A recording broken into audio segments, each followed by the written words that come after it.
অভিযোগ বলেছে, সাজানো অভিযোগ, ফেক ভিডিও বলেছে। কি বলবেন? না, ওটা অরিজিনাল।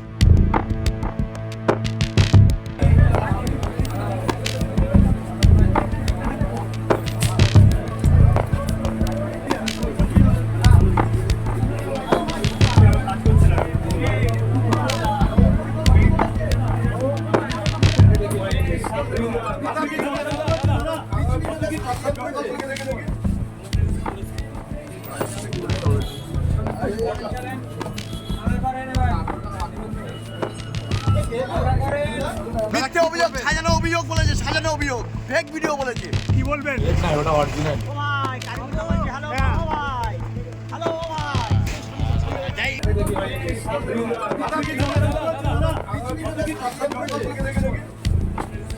মিথ্যে অভিযোগ, সাজানো অভিযোগ বলেছে, সাজানো অভিযোগ, ফেক ভিডিও বলেছে। কি বলবেন? না, ওটা অরিজিনাল। সাম্প্রতিককালের একটি ভিডিও রাজ্য রাজনীতির পাশাপাশি বসিরহাট লোকসভা কেন্দ্রে যথেষ্ট প্রভাব ফেলেছে। ভিডিওতে দেখা যাচ্ছে যে বিজেপির মণ্ডল সভাপতি, সন্দেশখালী 2 নম্বর ব্লকের বিজেপির মণ্ডল সভাপতি গঙ্গাধর কয়াল, তিনি বলছেন গোটা ঘটনাটি, অর্থাৎ সন্দেশখালীর যে ঘটনাটা আমরা এতদিন ধরে দেখে এসেছি গত 5ই জানুয়ারির পর থেকে, সেই ঘটনাটা নাকি পরিকল্পিত এবং সাজানো। পাশাপাশি তার মুখে শোনা যাচ্ছে যে রাজ্যের বিজেপি বিরোধী দলনেতা বা রাজ্যের বিজেপি নেতা শুভেন্দু অধিকারী আর তার অঙ্গুলি হেলনেই নাকি এই গোটা ঘটনাটার চিত্রনাট্য তৈরি হয়েছিল এবং গোটা ঘটনাটা নাকি সাজিয়ে করা হয়েছে। যদিও রাজ্যের বিজেপি নেতৃত্বের পাশাপাশি বসিরহাট লোকসভা কেন্দ্রে যিনি বিজেপি প্রার্থী রেখা পাত্র, তিনি বারবার বলছেন যে এই ঘটনাটা কিন্তু এই যে ভিডিওটি, সেই ভিডিওটি ফেক ভিডিও এবং ভিডিওতে জোর করে ফাঁসানো হয়েছে তাদের যে সংগঠনের, অর্থাৎ বিজেপির যে নেতা গঙ্গাধর কয়ালকে। তবে বিষয়টি নিয়ে যতটাই রাজ্য রাজনীতিতে প্রভাব ফেলেছে, তার থেকে স্বাভাবিকভাবেই বসিরহাটের যে লোকসভা কেন্দ্র, সেই লোকসভা কেন্দ্রে কিন্তু প্রভাব পড়েছে। এবং আমরা ইতিমধ্যে দেখেছি যে সন্দেশখালীর প্রতিবাদী মহিলাদের নিয়েই কিন্তু থানার সামনে, অর্থাৎ সন্দেশখালী থানার পাশে যে ত্রিমোহিনী বলে এলাকা, সেখানে কিন্তু গতকালই জনসভা করেছে তৃণমূল নেতাকর্মীরা। পাশাপাশি আজ অর্থাৎ মঙ্গলবার যখন বসিরহাট মহকুমা আদালতে নিয়ে আসা হয়েছিল শেখ শাহজাহানকে, তাকে জিজ্ঞাসা করা হয়েছিল যে এই যে সন্দেশখালীর যে ভিডিও প্রকাশ্যে এসেছে, যে ভিডিওতে বিজেপি নেতৃত্বের দাবি যে এটা ফেক ভিডিও, সেখানে কিন্তু প্রিজন ভ্যান থেকে শেখ শাহজাহান বলেন যে না, ঘটনাটি সত্য এবং ভিডিওটি সত্য। সুতরাং এটা কিন্তু একটা বড় প্রভাব পড়তে চলেছে সন্দেশখালীর বুকে।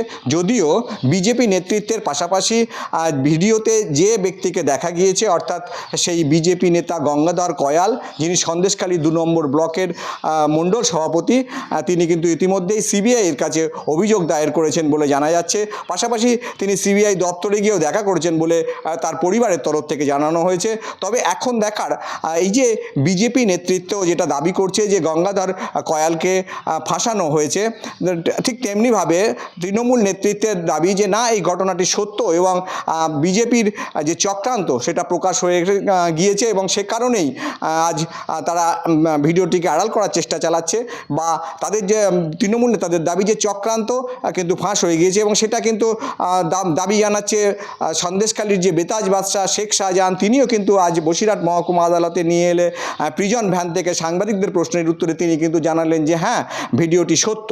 এখন দেখার যে সিবিআই আধিকারিকদের কাছে যে অভিযোগ জমা পড়েছে গঙ্গাধর কয়ালের তরফ থেকে, সেটার সত্যতা যাচাইয়ের জন্য সিবিআই আধিকারিকরা কিভাবে এই ভিডিওর তদন্ত করেন। আজকে মেয়েরা কি ইউএন বেরিয়েছে, এটা তো পরিষ্কার কথা। মেয়েরা রেপ তো হয়নি, কোনো মেয়ে কিন্তু রেপ হয়নি, কিন্তু তাদেরকে আপনারা সেটা বুঝিয়েছেন, আপনাকে বুঝে করিয়েছেন, তাহলে এটা কতটা কনভিন্স করলে করানো যায়?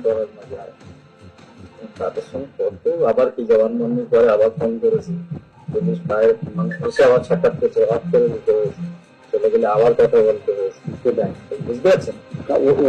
ওরা কি জবানবন্দি দিয়েছিল? হ্যাঁ, আমার দাঁত নিজে জবানবন্দি, দাঁত কিন্তু রেখারও দিয়েছিল, আরো অনেকে জবানবন্দি দিয়েছিল। এটা হচ্ছে যে এই যে আপনারা একটু সাজিয়ে দিয়েছেন, এটা কনভিন্স করাটাই কম ব্যাপার। আমাদের সামনে আসলে বুঝতে পারছি আমরা অন্তত কি আছে। সেটাই ঠিক আছে দাদা, হয়তো দেখা হচ্ছে না, কিন্তু ওরা জানে এই ব্যক্তিটা আমি আছি, সেটাই তো কেউ নেই বললে হবে, আপনি মিলিয়ে নেবেন। ছেলে বাদ দিন, আপনারা মেয়েদেরকে যেভাবে ট্যাকেল করেছেন, মানে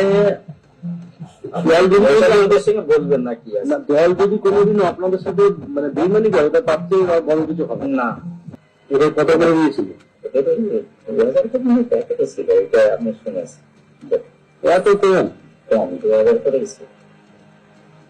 যারা এত বড় রিস্ক নিয়ে একটা কাজ করে কেবলমাত্র, কারণ আমাদের ওটাকে দেওয়া হয়েছিল, তখন বলতে দেওয়া হয়েছিল এবং ও বলেছিল আমার একজন আছে, তাও দেওয়া হয়েছিল। রেপ তো হয়নি না, কোনো লোক রেপ হয়নি, কিন্তু তাদেরকে আপনারা সেটা বুঝিয়েছেন, আপনাদের বুঝে করিয়েছেন, যাতে এটা কতটা কনভিন্স করলে করানো যায়। তাদের সঙ্গে করতে আবার কি জবানবন্দির পরে আবার ফোন করেছি, আবার সাক্ষাৎ করছে, অফ করে দিতে হয়েছে, চলে গেলে আবার কথা বলতে হয়েছে। সেটাই বুঝতে পারছেন, জবানবন্দি দিয়েছিল।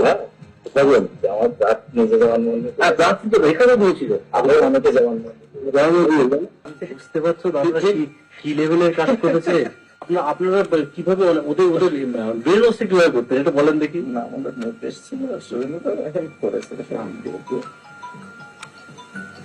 এইটা না করলে ওখানে আর এই টাবর মালকে গ্রেপ্তার না করাতে পারলে তোমরা ওখানে দাঁড়াতে পারবে না। আপনি ব্রেন ওয়াশটা কিভাবে করতেন? হ্যাঁ, ওই তো হচ্ছে কমপ্লেন গুলো এইভাবে করো, আর আপনি সেটা করেই দেন, ঠিক আছে, ওরা যেটা বলতো আমি করিয়ে দিই।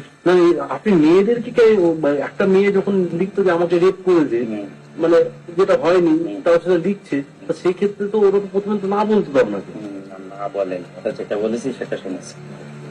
মোটামুটি যে আপনাদের এই আন্দোলনকে ধরে রাখতে দিলে ওদেরকে গ্রেফতার না করা পর্যন্ত কিন্তু আপনাদের এই আন্দোলন সাকসেস হবে না, মানে পরবর্তীতে এদের গ্রেফতার না করলে এখানে আপনাদের টিকতে দেবেন, বুলেটের আঘাতে আপনাদের শেষ করে দেবে, তাই করে দিত। আমি বললাম যে ওকে জবানবন্দির জন্য নিয়ে যাওয়া। প্রথম জবানবন্দি কি অভিযোগ সব প্রথম রেখাই করেছে, আর তারপর ওকে দেখে দেখে বাকি মহিলারা করেছে। একটা অভিযোগ, সাজানো অভিযোগ বলেছে, সাজানো অভিযোগ, ফেক ভিডিও বলেছে, কি বলবেন? না, ওটা অরিজিনাল।